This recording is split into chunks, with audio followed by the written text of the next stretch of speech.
Good day guys, so welcome ulit sa channel natin. Today, papakita ko sa inyo kung paano maglagay ng tempered glass para sa stock head unit ng Toyota Rush. Okay, so ito yung ating tempered glass. I-pwesto natin yung camera para makita niyo yung ginagawa natin.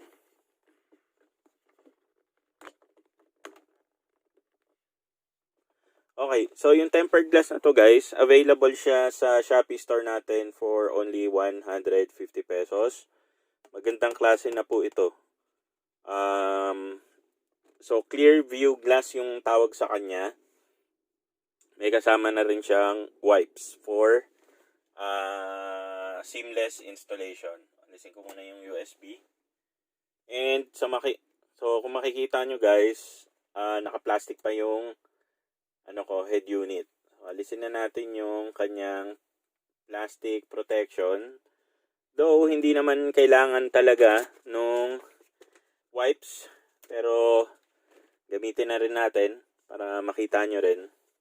So just in case lang na wala ng screen or yung plastic, yung stock head unit nyo, gamitan nyo ng wipes.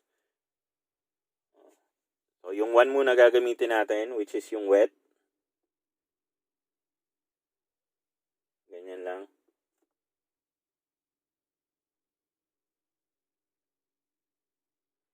Okay. And next yung dry.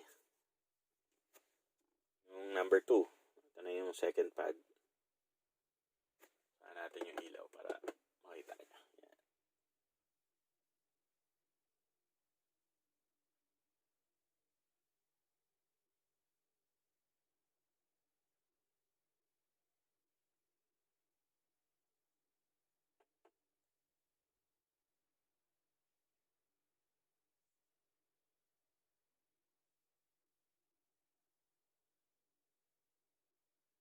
So, siguraduhin nyo lang guys na tuyong-tuyo yung head unit bago nyo i-install yung tempered glass. So, punasan muna natin. Okay guys, so ayan, tuyo. Excuse me. So, tuyo na.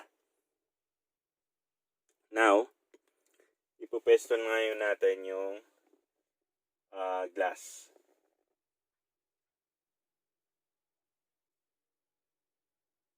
Okay. So, saktong-sakto. So, may label naman to guys. Yung back.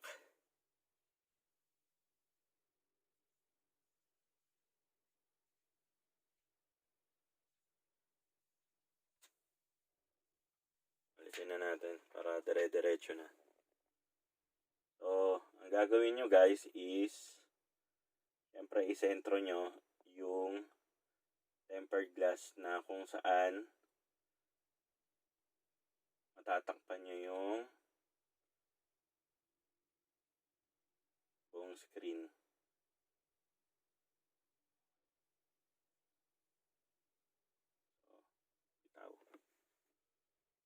Ayan guys, so kung makikita nyo, yan. So may mga matitira dyan guys na bubbles. Okay. So meron natira pero konti lang naman.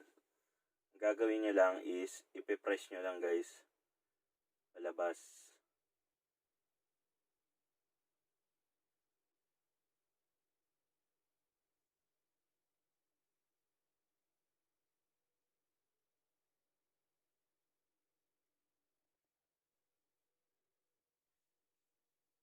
Yung salamin mismo.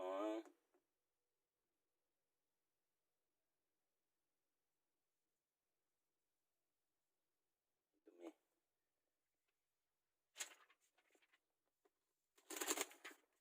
So, may nakita akong maliit na alikabok. Akala ko sa labas.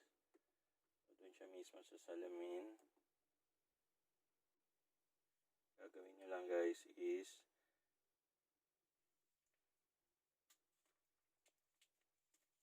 wala kayo ng tape.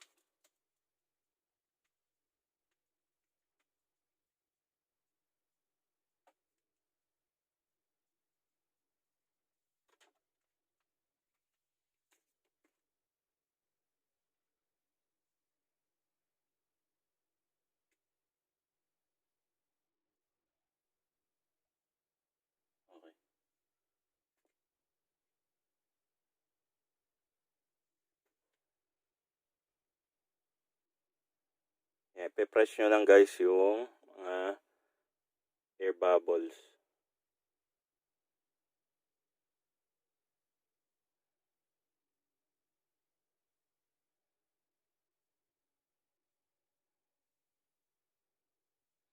Okay guys, so tinutulak ko na lang yung ibang air pockets.